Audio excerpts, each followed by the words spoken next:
Әкем. Осы бір сөздің өзі менің жүрегімде тұтас бір әлемді оятады.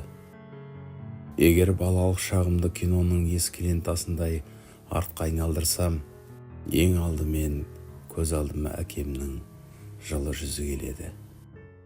Сол жүз менің алғашқы қауіпсіздігім, алғашқы сенімім, алғашқы бақытым еді. Балалық шағым әкемнің жанында бақытқа толы өтті. Оның сабырлы салмақты болмысы, артық сөз-ақ бәрін түсіндіретін.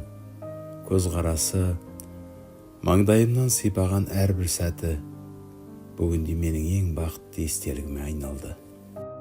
Сол сәттерді ойласам, жүрегім жылып, көзіме жас үйіріледі. Асқар Тау әкемнің есімі Оспан. Бұл есім мен үшін жай ғана ат емес, бұл өмірдің салмағына мойымаған төзімнің, тағдырдың қаталдығынан қаймықпаған батылдықтың атауы. Иә, әкем даурсыз батыр еді. Өйткені өз ерлігін сөзбен емес, ғұмыр жолымен дәлелдеді. Қиындыққа шағым айтпай, жауапкершіліктен қашпай, тіршіліктің бар қамытын иығымен көтере білді. Өйткені әкемнің ғұмыры жай ғана өмірбаян емес, маңдай термен жазылған тағдыр еді.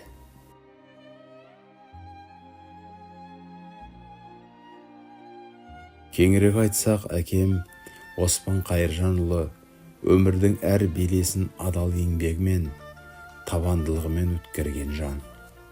Ол 1960 жылдың 14 наурызында Ақтөбе өңірі Мартөк ауданы Ақмоласай ауылында дүниеге келді.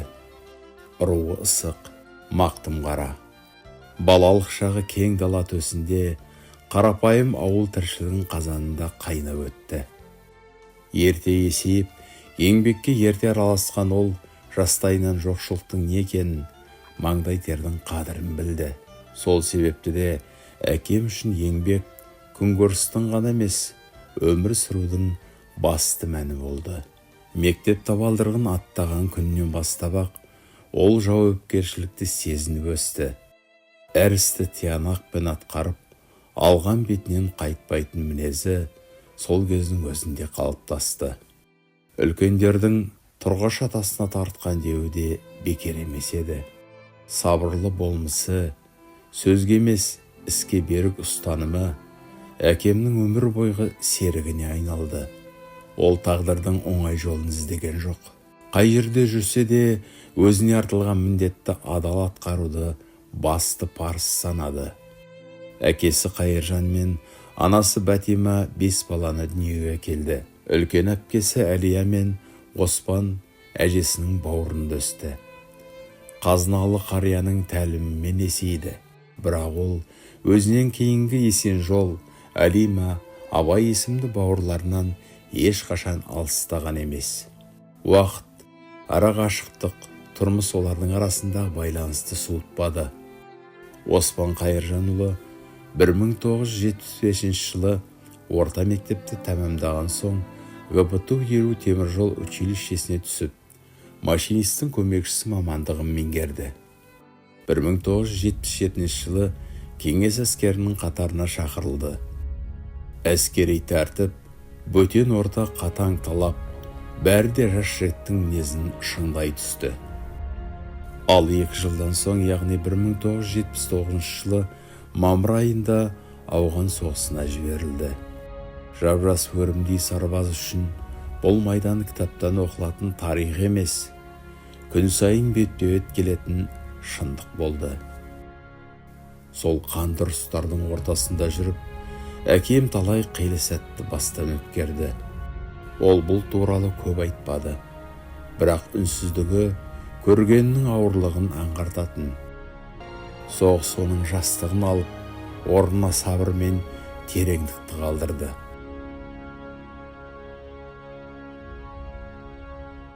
1981 жылы елге аман-есен келіп, бүкіл ағайын тума бауырлары әсіресе көптен күткен ата әжесімен қауышты. Сол кезеңнің қиыншылықтарына мойымай, ауыртпалшылықты мойнына алды. Артынан өрбіген бауырларына бас көз болып, олардың адам қатарлы өрбуіне ынталасты, оқытты, жөн көрсетті. Әкеміздің осындай тектілігінің арқасында іні бауырлары кейіннен өз жолдарын тапқан болатын. Осы берекелі істің мазмұнына әкеміз 5 жылдай уақытын жұмсады. Арада уақыт жылжып өз орнына келген сәтте әкеміз мамандығы бойынша депода машинист болып қызметіне қайта кірісті. Машинист болу тек пойыз жүргізу емес, бұл мыңдаған адамның өміріне жауап беру деген сөз.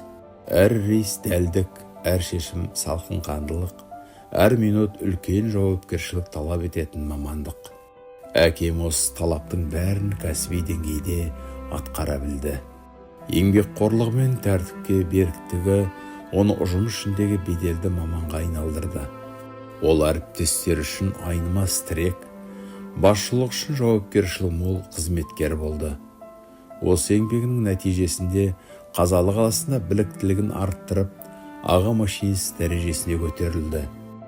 1985 жылы Оспан Қайыржанұлы Азаев кәсіпорнының теміржол цехына ауыстырылды.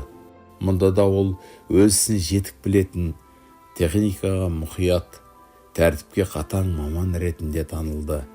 Теміржол желісінің үздіксіз әрі қауіпсіз жұмыс істеуі дәл осындай білікті машинистердің еңбегіне тікелей байланысты болатын. Әкем сол сенімді абыроймен ақтады. Ол өз ісінің нағыз шебері, ұжымында беделді білікті маман.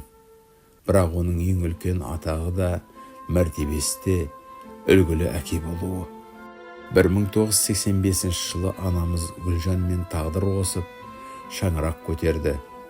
Көп ұзамай өмірге Іңкәр есімді қыз келіп, жас отбасының қуанышы еселене түсті.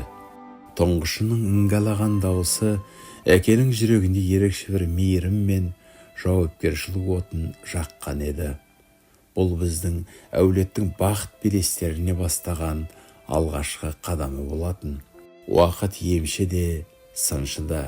Кешегі әкесінің қолында еркелеп өскен бір тал гүлі бүгінде өз бақытын тауып, бір үйдің алтын діңгегіне айналды.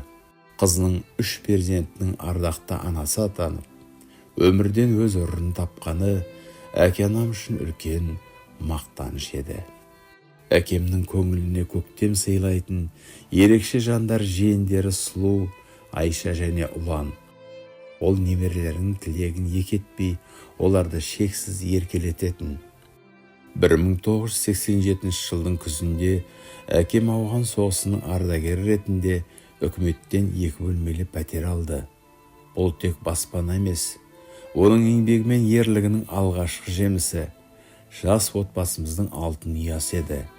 Кеңес үкіметі ыдырап, заман құбылған қиын қыстау кезеңде де әкем еңсесін түсірмеді, қызметін жалғастырды. Бауырларына қол ұшын созып, туыстық туын биік ұстады. Жалғыз қызы Іңкәрдің білімі мен болашағы үшін бар жақсысын аямады, оны қатардан қалдырмай оқытып, өмірдің биік белесіне жетеледі. Әкемнің өміріндегі ең үлкен махаббаты да, тірегі де анамыз Гүлжан еді. Ол анамды ерекше жақсы көрді, сыйлады, алақанына салып аялады. Олардың арасындағы сезім жылдар өтсе де ескірмейтін, нағыз адалдықтың символындай болатын. Бірақ тағдырдың жазуы қатал еді. 2021 жылдың тамызында анам келмеске кетті. Күтпеген қаза әкемнің қабырғасын қайыстырып қана қоймай, оның жан сарайын құлазытып кетті. Көп ұзамай денсаулығы да сыр бере бастады. Қолымнан келген бар күтімді жасап, жанына шипа іздеп, деміне демеу болсам да, тағдырдың жазуына қарсы тұра алмадым. 2025 жылдың 21 ақпанында Асқар Тау сүйінішім асыл әкетайымнан мәңгілікке айырылдым.